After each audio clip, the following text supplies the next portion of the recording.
Assalamualaikum warahmatullahi wabarakatuh. Perkenalkan, nama saya Rita Damayanti Silitonga. Ini merupakan video praktek ceramah dari mata kuliah Praktikum Retorika Dakwah di bawah naungan Bapak dosen Dr. Azhar Sitompul MA. Adapun ceramah saya kali ini berjudul Kesucian hati merupakan kunci masuk surga. Bismillahirrahmanirrahim. Alhamdulillahilladzi ja'alas sam'a wal basara wal fu'ada wa kullu ulaika kana anhu mas'ula. Wassalatu wassalamu ala Muhammadin nabiyya wa rasula wa ala alihi wa sahabatihi wa man nahaja manhajahum kana fihi mas'ula. Jamaah yang dirahmati Allah Subhanahu wa taala, kesucian hati adalah hal yang terpenting bagi manusia dalam menjalankan segala amal ibadah. Dalam menjalankan perintah Allah Subhanahu wa taala, kesucian hati pada diri manusia harus suci dan jauh dari segala keburukan agar amal ibadah yang kita lakukan diterima oleh Allah Subhanahu wa taala. Allah berfirman dalam surah Asy-Syu'ara ayat 88 sampai 89 yang berbunyi Bismillahirrahmanirrahim. Yauma la yanfa'u malu wala banun illa man atallaha biqalbin salim. Yang artinya yaitu di hari harta dan anak-anak laki-laki tidak berguna kecuali bagi orang-orang yang menghadap Allah Subhanahu wa taala dengan hati yang bersih. Karena sesungguhnya dalam memperoleh kesucian hati bukanlah pekerjaan yang mudah. Karena hati manusia diibaratkan seperti gelombang yang selalu berubah-ubah sesuai dengan ketakwaannya. Manusia dalam hal ini harus mampu melatih hatinya dengan selalu berbuat amalan yang mulia. Dalam ilmu tasawuf, hal ini dikenal dengan mujahadah, dan dalam menjalaninya harus dilakukan secara sungguh-sungguh. Dalam sebuah hadis yang diriwayatkan oleh Anas bin Malik, ia berkata, qala Rasulullah sallallahu alaihi wasallam, ya bunayya, idza asbahta wa amsayta laisa fi qalbi ghishyun li ahadin faf'al wa dzalika min sunnati wa man ahya sunnati faqad ahabbani wa man ahabbani kana ma'i fil jannah.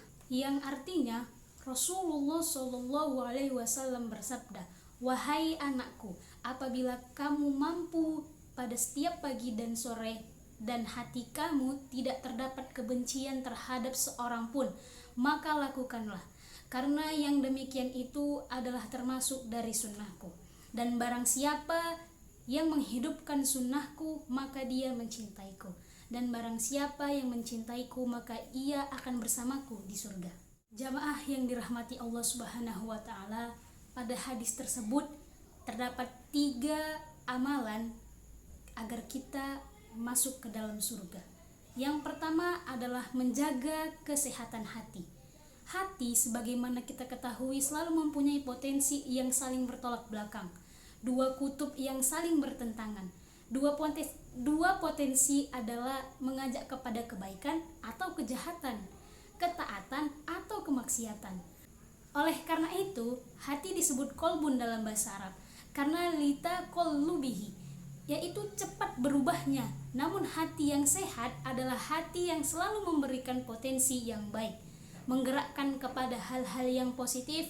Hati yang penuh dengan cahaya keimanan akan kecenderungan membuat seseorang untuk memberi manfaat kepada sesama dan menjauhkan dari perbuatan yang merugikan sesama. Rasulullah Shallallahu Alaihi Wasallam pernah mengatakan, ihris ala ma yanfa'uka wasta'ib billahi wala tahzaz.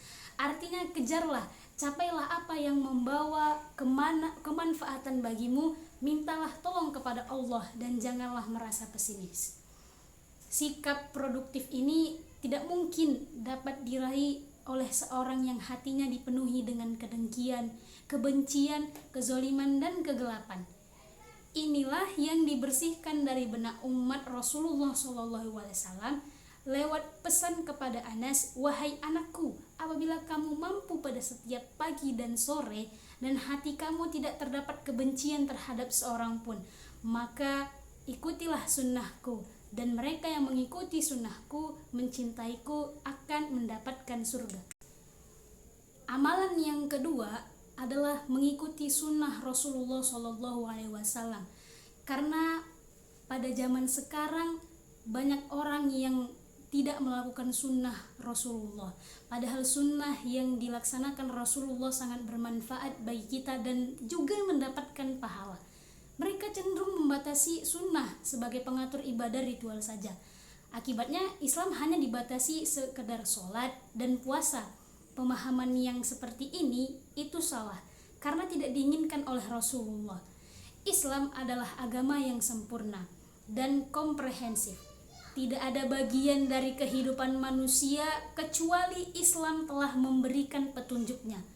Karenanya Rasulullah kembali menegaskan kepada umatnya, sebagai beliau wasiatkan kepada Anas, bahwa menjaga hati, menjadi manusia yang produktif, memberi manfaat kepada sesama manusia adalah termasuk menghidupkan sunnah Rasulullah, dan menghidupkan sunnah adalah bukti cinta kepada jamaah yang dirahmati Allah Subhanahu wa taala. Dalam hadis ini, amalan yang ketiga yaitu yang membawa kita masuk surga adalah cinta Rasulullah SAW. Tentu setiap cinta membutuhkan bukti, dan bukti cinta kita kepada Rasulullah adalah menjadikan Rasul sebagai suri tauladan dalam kehidupan kita, termasuk dalam manajemen hati kita. Karena cinta yang tulus kepada Rasulullah akan membawa seseorang masuk ke surga. Hadis lain, Anas radhiyallahu mengatakan, ada seorang Arab yang datang kepada Rasulullah dan bertanya, "Wahai Rasulullah, kapan hari kiamat itu tiba?" Lalu kemudian Rasulullah menjawab, "Apa gerangan yang telah kamu siapkan sehingga kamu bertanya itu?"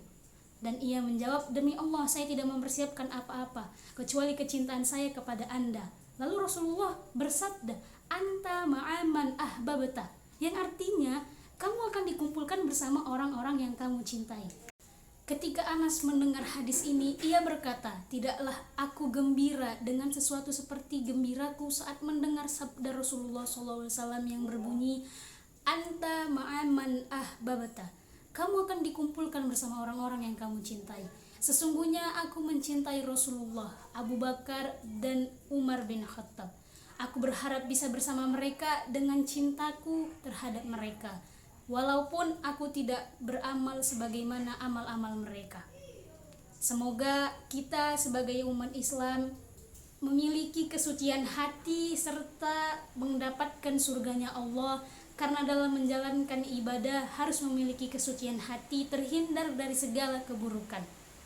Dengan itu amal ibadah kita diterima karena kesucian hati kita. Inilah ceramah yang dapat saya sampaikan. Lebih kurang saya mohon maaf. Assalamualaikum warahmatullahi wabarakatuh.